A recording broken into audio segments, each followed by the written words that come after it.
Assalamualaikum warahmatullahi wabarakatuh.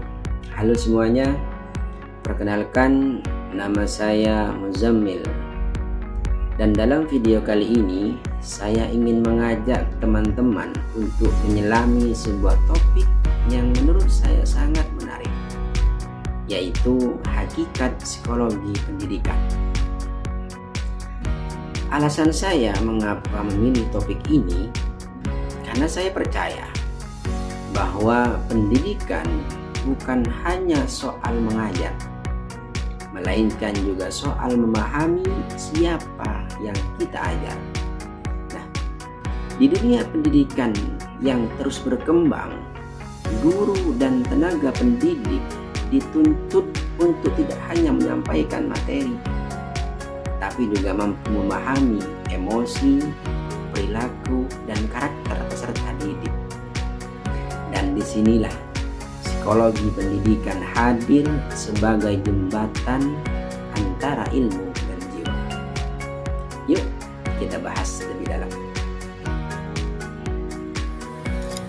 Hakikat psikologi pendidikan menyelami jiwa pembelajar untuk pendidikan yang lebih baik.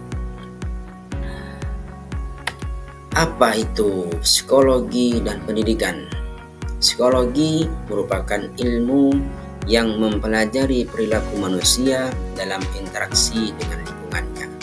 Sedangkan pendidikan merupakan proses sadar dan terencana untuk mengembangkan potensi, mencapai kedewasaan dan siap hidup bermasyarakat.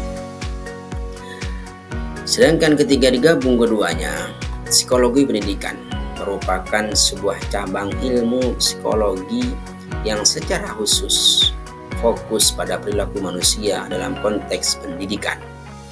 Ilmu ini menyajikan teori, konsep, strategi, hingga metode praktis yang bisa membantu guru mengelola pembelajaran secara lebih efektif dan manusiawi. Kenapa psikologi pendidikan itu penting? Setidaknya untuk menjawab pertanyaan ini ada 4 alasan. Pertama, dengan adanya psikologi pendidikan, seorang guru dapat memahami perbedaan individual, mulai dari bakat, tingkat, kematangan, kecerdasan, hingga kepribadian.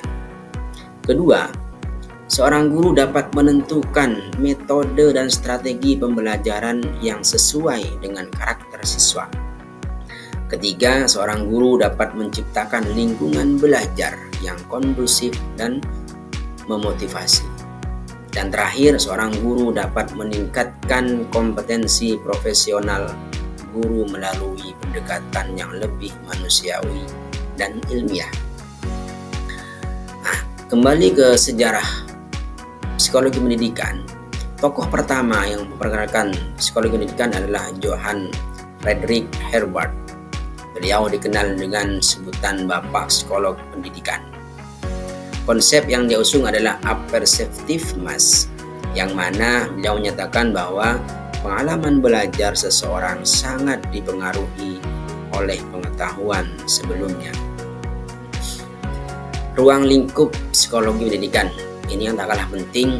Dalam psikologi pendidikan ada hal yang dibahas. Yang pertama adalah kajian tentang belajar, yang memuat tentang teori, prinsip, dan karakteristik perilaku belajar siswa.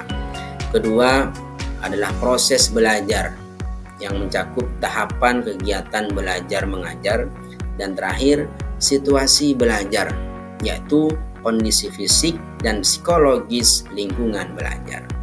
Nah, dengan 3 ruang lingkup ini, dengan memahami ini, semua guru tidak hanya dapat menjadi penyampai ilmu, melainkan juga bisa menjadi fasilitator perkembangan mental dan emosional siswa.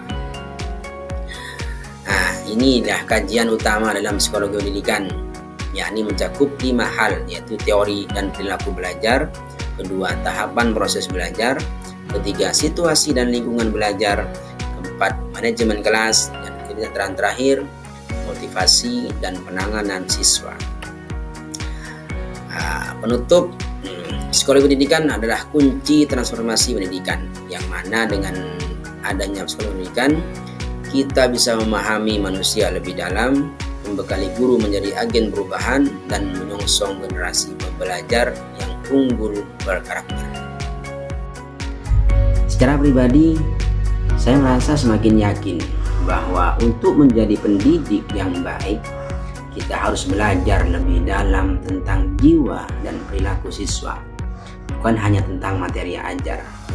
Kadang kita lupa bahwa siswa bukan hanya penerima informasi, tapi manusia utuh yang punya emosi, motivasi, dan latar belakang yang unik.